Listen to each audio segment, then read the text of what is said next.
Let's start off with, on the home front now. We were here last week on the show. We're talking about Nigerian teams at the CAF tournament, how they got, good results in the first leg of, the CAF competitions in the Confederations Cup, the Champions League, and, the reverse fixtures were played this past weekend. And, it was sad ending for some of the Nigerian teams involved. For Remo Stars, despite going to Morocco to get a good result, a 1-1 draw away from home, then you back in Nigeria, the Remo Stars Stadium in Ikenne, and you lost at home to crash out of the CAF Confederations Cup. Not just Remo Stars as well, but congratulations to Kwara United. Despite the whole antics of the oppositions, I don't know if you saw that video. Blood of whatever, and one cam, back. Kwara United posted that video on their official Twitter handle where, two funny guys, one holding a goat, the other was trying to sprinkle blood on the players as they're trying to come down from the bus. It was such a sight. But, at the end of the day, it's safe to say it didn't work out for them because they got knocked out. It begs the question, does these things actually work in football? Do they work for football? Like, you've played football. You've shared dressing rooms with players. Have you experienced such? Any fetish? Yes, a lot. For players in the dressing room. Does these things work? It cuts across not just Africa. It cuts across South American players, even European players, especially, the Scandinavian parts where they do a whole lot of voodoo. Norwegian players do a lot of voodoo. Danish, Swedish players, African players as well. So this is how it is. Voodoo does not work in terms of the game, but voodoo can X you, like make you get injured, make you lose focus, get you distracted. But voodoo cannot determine the result of the game, but it can determine who plays and who doesn't play, who gets to be in the team and who doesn't get to be in the team. But it comes down to belief. It comes down to belief and how it is. But then the way you have fake pastors, that's as you also have a lot of fake charlatans who are voodoo people who must have gone to convince the club that we can make the result, we can turn over the result, even if you don't get it on the field, we can make their players score own goal, we can make their players be lazy. Those are things. When I played football, I hear a lot of that. People tell me that, oh, you should go there, go to this guy, will take you to somewhere, will make you, will give you something that make you run faster, they'll give you something that make you be like invisible, you'll be slippery. It doesn't make sense, because I come from a place where it's like all this talk of voodoo is like small picking talk. So it doesn't really make sense in the full context of it. But to tell you that it doesn't exist, it's naivety and ignorance on my part. It exists, but hey. Well, if you ask me, speaking of voodoo, I think everyone has heard the India-Nigeria story. No, that one is a joke. That one is really a joke. But that story is going to go on forever. I think at some point it will terminate because now people are beginning. My generation believed it was true, and then I guess the generation before them believed it was true. But now, do you think it's true? Well, are you going to sit with your children and tell them that this is what happened? I don't believe it now because you're not going to be able to tell your children with conviction. Because the children of these days, they ask questions that would make you look very, very stupid. Okay, and then with Google on their palm, they're like, okay, let's see the clip, let's see the story, and so. With time it will fade away. Medical stories like this don't last, and especially when we don't back it up with real gazetted evidence, it don't last. But voodoo, there's voodoo in football, there's voodoo, worldwide. But it can't determine the results of a game. All right, still in the CAF competitions, congratulations to Rivers United and Plateau United progressing into the next round of the CAF Champions League. Remo Stars, like I said earlier, got knocked out. Kwara United progressed. So generally, what do you make of these results from Nigerian teams? From the first leg where we were all positive that they're going to get a good result in the next leg, and this happened in the reverse fixture. Football result have not gotten to me like the Remo Stars exit. It pained me. Let me say it in English. It pained me well. Like I felt pained that they got because I thought for me they were. Okay, so they're a new team. Being on the continent is all new. Your experience is not there. They could have managed the game. I was watching that game and I was saying, these boys could have managed this game properly. There were a few runs here and there, like in the 54th minute, in the 32nd minute, in the 17th minute. There are times where they could have just taken this game by the scruff of the neck and maybe go and score.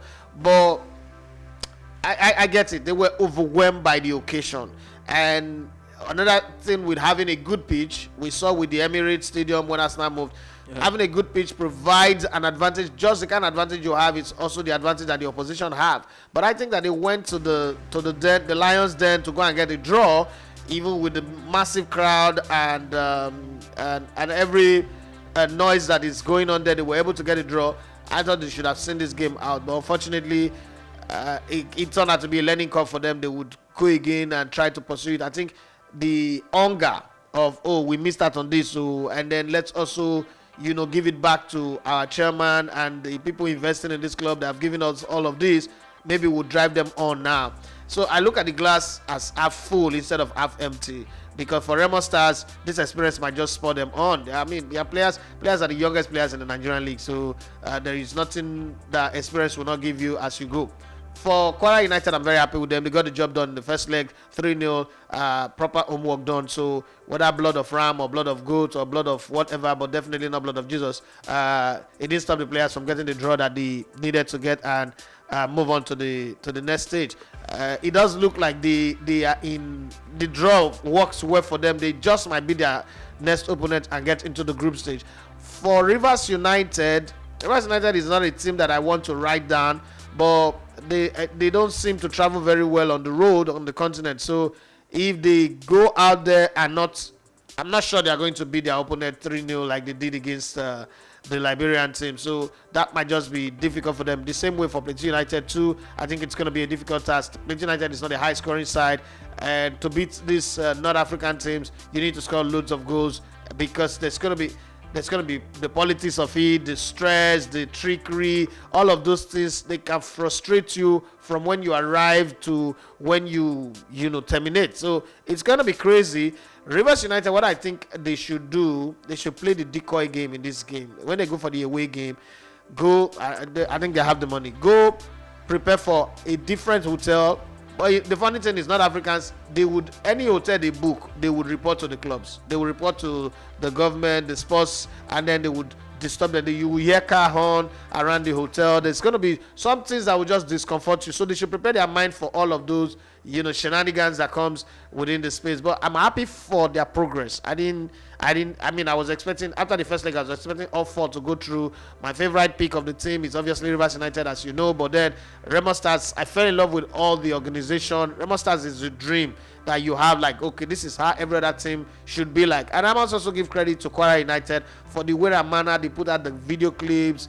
So if you're not especially not playing in their natural home, coming to Mobolaji Johnson Arena and being able to put up highlights that came out immediately after the game, it gives me hope that Nigerian football is growing in certain ways. We might not have it all put together, but things are changing now.